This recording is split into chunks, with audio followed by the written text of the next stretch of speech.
Welcome back to my channel Sathi's কিচেনে সবাইকে স্বাগতম। আজকে আবারও হাজির হয়ে গেলাম নতুন একটি নাস্তার রেসিপি।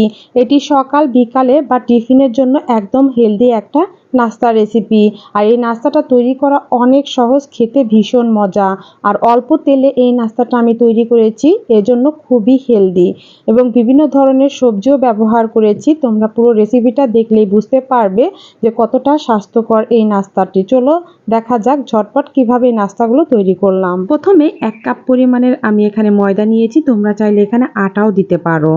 এখানে আমি 2 চামচ পরিমাণে গুঁড়ো দুধটা দিয়ে দিলাম টেস্টটা বাড়ার জন্য, স্বাদ মতো লবণ।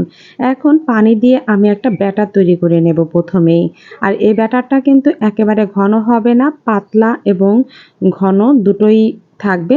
আর তোমাদের সাথে অবশ্যই শেয়ার করব কীরকম একটা ব্যাটার আমি তৈরি করলাম।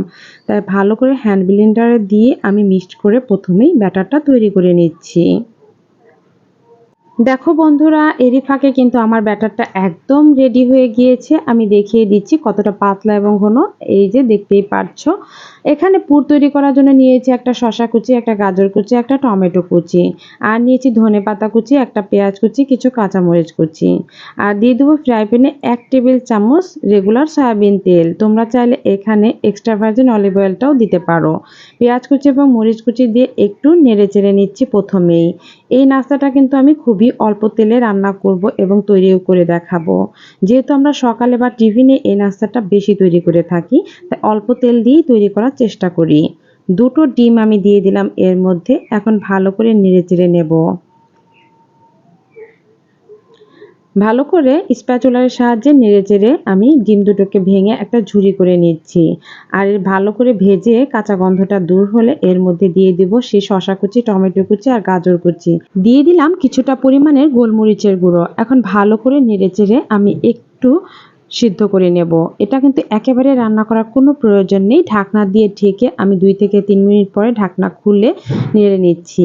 কারণ এই শসা, গাজর এগুলো থেকে প্রচুর পরিমাণে পানি বের হয়। সেই পানিটা শুকানোর জন্যই আমি কিন্তু একটু চুলার উপরে দিয়ে হালকা একটু রান্না করে নেব।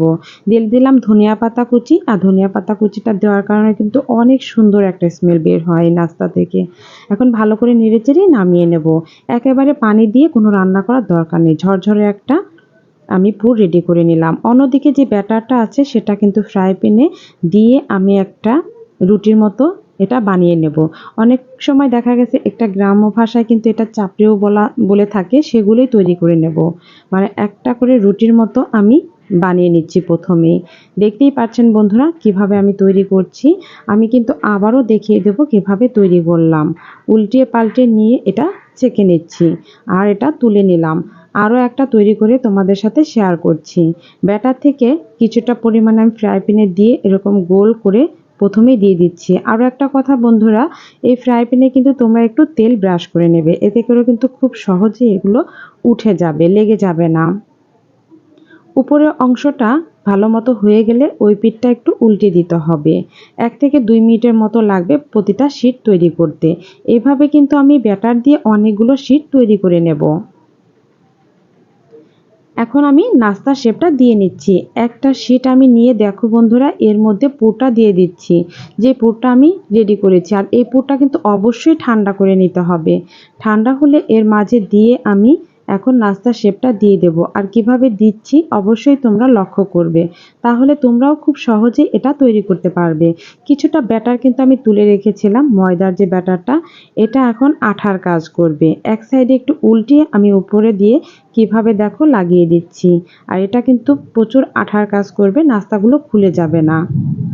আবারও উপর দিয়ে আমি দিয়ে দিচ্ছি। উপরে যেখানে যেখানে আমার ভাঁজ করতে হবে সেইখানে লাগিয়ে দিয়ে ভাঁজ দিলে খুব সুন্দরভাবে আটকে থাকবে। আর নাস্তাগুলো ভাজার সময়ও কিন্তু খুলে যাবে না। এই যে বন্ধুরা, একটা নাস্তা কিন্তু আমার তৈরি হয়ে গেল। এভাবে আরও একটি নাস্তা আমি তৈরি করে দেখাচ্ছি। আরও একটা শিট আমি নিয়ে নিলাম, মানে চাপড়ি বা রুটি যে যেটাই বলো থাকো বন্ধুরা, সেটা নিয়ে তার মাঝ বরাবরে আমি এই পুরটা দিয়ে ভাঁজ করে নাস্তার শেপগুলো তৈরি করে নেব। এই যে বন্ধুরা ভাঁজ করে নিচ্ছি আর ব্যাটারটা লাগিয়ে দিচ্ছি। তোমরা ব্যাটার বা যে কোনো ময়দা একটু গুলিয়ে নিয়ে বা পানি দিয়েও লাগিয়ে দিতে পারো। সুন্দর মতো ভাঁজ করে আমি নাস্তাগুলো এভাবে তৈরি করে নিচ্ছি। আমি একটু টেনে দেখাইনি, পুরোটাই তোমাদের সাথে শেয়ার করেছি যাতে করে তোমরা খুব ভালোভাবে বুঝতে পারো কিভাবে তৈরি করলাম। এইভাবে সবগুলো নাস্তা তৈরি করে ফেললাম। আর এখানে আরও 1 চামচ পরিমাণে তেল দিয়ে এখন নাস্তাটা ভেজে নেব। আর নাস্তাগুলো ভাজার জন্য কিন্তু যে নিচে যেইগুলো ভাঁজ দেওয়া আছে সেই অংশটা নিচের দিকে দেবে, তাহলে এগুলো খুলে যাবে না এবং খুবই ভালো লাগবে। উল্টিয়ে দিচ্ছি, আর খুবই মিডিয়াম হিটে রেখে, চুলার আঁচটা কিন্তু একেবারে হাই হিটে করবে না, তাহলে দ্রুত পুড়ে যাবে। লো মিডিয়াম হিটের মাঝামাঝিতে রেখে নাস্তাগুলো উল্টে পাল্টে ভেজে নিতে হবে। আর আমি কিন্তু এখনও খুব বেশি একটা তেল ব্যবহার করিনি এই নাস্তাগুলো তৈরি করার জন্য। খুবই অল্প তেলে উল্টে পাল্টে ভেজে নেবে।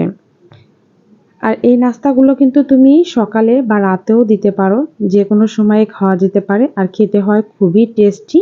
উল্টে পাল্টে সুন্দর মতো কালার হলে আমি ভেজে তুলে নেব।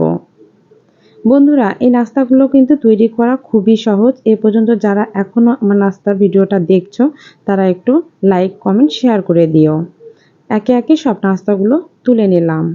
দেখতে পাচ্ছ বন্ধুরা কতটা লোভনীয় এবং কত সহজভাবে নাস্তাগুলো আমি তৈরি করে ফেললাম। আশা করছি তোমাদের এই ভিডিওটাও ভালো লাগবে। এরকম নতুন নতুন ভিডিও পেতে হলে অবশ্যই আমার চ্যানেলটি সাবস্ক্রাইব করে রাখবে, আর যারা পেজ থেকে দেখছো তাহলে পেজটাকে ফলো দিয়ে রাখবে।